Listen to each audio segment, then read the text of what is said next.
Hello hi నమస్తే welcome to MK media. నేను మీ మధు కళ్యాణ్. సినీ నటుడు ప్రకాష్ రాజ్ ట్వీట్లు చూస్తుంటే ఆయన బలుపు మాటలు ఏంటని అనిపిస్తుంది. ఇతర రాష్ట్రాల నుండి ఇతర భాషల నుండి తెలుగు రాష్ట్రాల్లోకి ఏ నటుడు వచ్చినా కానీ గుండెల్లో పెట్టుకొని చూడడం తెలుగు ప్రేక్షకుల యొక్క గొప్పదనం.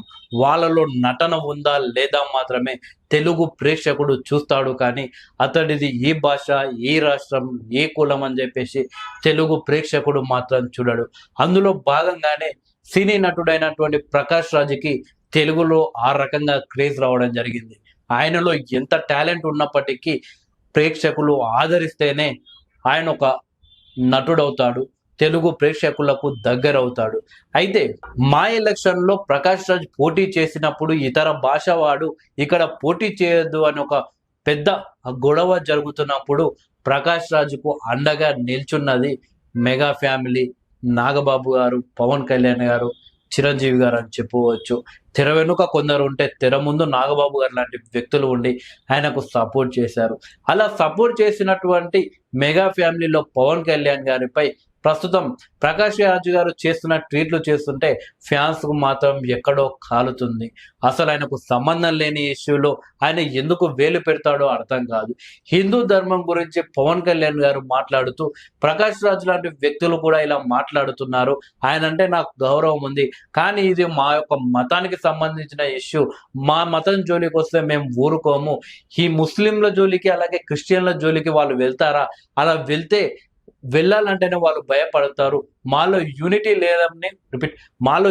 లేదని ప్రతి ఒక్కరు హిందూ ధర్మం గురించి మాట్లాడుతున్నారు అని సోషల్ మీడియాలో జరుగుతున్న ప్రచారం గురించి, అలాగే ఒక హీరో లడ్డూపై చేసిన కామెడీ గురించి ఆయన మాట్లాడాడు. అదేదో ప్రకాష్ రాజుని అన్నట్టు, ప్రకాష్ రాజును టార్గెట్ చేసిన ఆయన పెద్ద పోటుగాడు అన్నట్టు ఆయన ఊహించుకొని వరుసగా ట్వీట్లు చేయడం మొదలు పెట్టిండు ప్రకాష్ రాజు. తెలుగు రాష్ట్రాల్లో భారీ వరదలు వచ్చి ఎంతో నష్టపోతే ఆ ప్రజల నుండి దోచుకున్న, అంటే సినిమాల ద్వారా ఆయన సంపాదించుకున్న డబ్బు ₹1 కూడా ఇవ్వడు ఈ ప్రకాష్ రాజు. ఆ ప్రకాష్ రాజు లాంటి వ్యక్తి ఇప్పుడు మాట్లాడుతాడు. ఆయన రాష్ట్రంలో ఆయన మాట్లాడు, పక్క రాష్ట్రాల్లో మాట్లాడు, ఎంతసేపు తెలుగు రాష్ట్రాల్లో ఏదైనా జరుగుతుంటే ఆయన వచ్చి మాట్లాడతాడు. సో ఈరోజు చేసిన ట్వీట్లు చూసే మాత్రం ప్రకాష్ రాజుకి ఎప్పుడు దొరకడా అని అనిపిస్తుంది. పవన్ కళ్యాణ్ ఫ్యాన్స్ కి అప్పుడు చెప్తాం అనిపిస్తుంది, కొత్త భక్తుడికి పంగనామాలు ఎక్కువ కదా, ఇక చాలు, ప్రజల కోసం చేయవలసిన పనులు చూడండి, enough is enough, no will you please focus on what is important to the citizens. ఇది ఈయన చేసింది. అసలు ఇది చేసిందే పవన్ కళ్యాణ్ గురించి. అసలు ప్రజా సమస్యలపై ఆంధ్రప్రదేశ్ రాష్ట్రంలో అత్యంత ఎక్కువగా పోరాటం చేసిన నాయకుడు ఎవరైనా ఉన్నారంటే అది పవన్ కళ్యాణ్ మాత్రమే.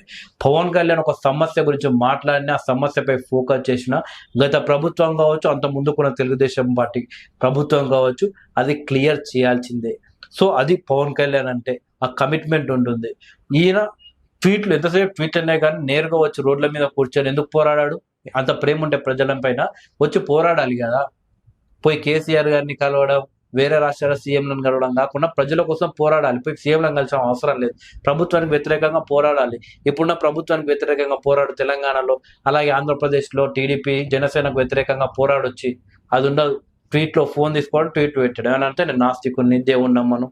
ఇకపోతే మొన్న పెట్టిండు, మనకేం కావాలి, ప్రజల భావోద్వేగాలను రెచ్చగొట్టి తద్వారా రాజకీయ లబ్ధిని సాధించడమా, లేక ప్రజల మనోభావాలు గాయపడకుండా పరిపాలన సంబంధమైన అవసరమైతే తీవ్రమైన చర్చలతో సున్నితంగా సమస్యను పరిశీలించుకోవడమా, జస్ట్ ఆస్కింగ్ అని పెట్టిండు. ఇంకా అంతకంటే ముందు, గెలిచే ముందు ఒక అవతారం, గెలిచిన తర్వాత ఇంకో అవతారం, ఏంటి అవతారం, ఎందుకు మనకి అయోమయం, ఏంది నిజం, జస్ట్ ఆస్కింగ్, చెయ్యని తప్పుకి సారీ చెప్పుకోవడంలో ఆనందం ఏంటో, జస్ట్ ఆస్కింగ్, గెలిచే తర్వాత ఒకలాగా, గెలవని తర్వాత ఒకలాగా. అది perfect example for Prakash Raj అని చెప్పవచ్చు. కేసీఆర్ గారు అధికారంలో ఉన్నప్పుడు ఆయన పంచన చేరిన ప్రకాష్ రాజు కేసీఆర్ గారు ఓడిపోయిన తర్వాత మళ్ళీ కేసీఆర్ మొక్క కూడా చూడలేదు. అప్పుడు ఏదో పదవి కోసం ఆశపడి ప్రభుత్వంలో ఉండు కాబట్టి, సో ఆయనకు సంబంధించి ఏదో కేసీఆర్ హెల్ప్ చేస్తానని ఆయన పక్కన ఉన్నాడు. సో కేసీఆర్ గారు ఓడిపోయిన తర్వాత ఆయన ఆరోగ్యం బాగా లేకున్నా కానీ వచ్చి పట్టించుకొని చూసిన వ్యక్తి కాదు ప్రకాష్ రాజు. ఈయన నీతులు మాట్లాడుతున్నాడు.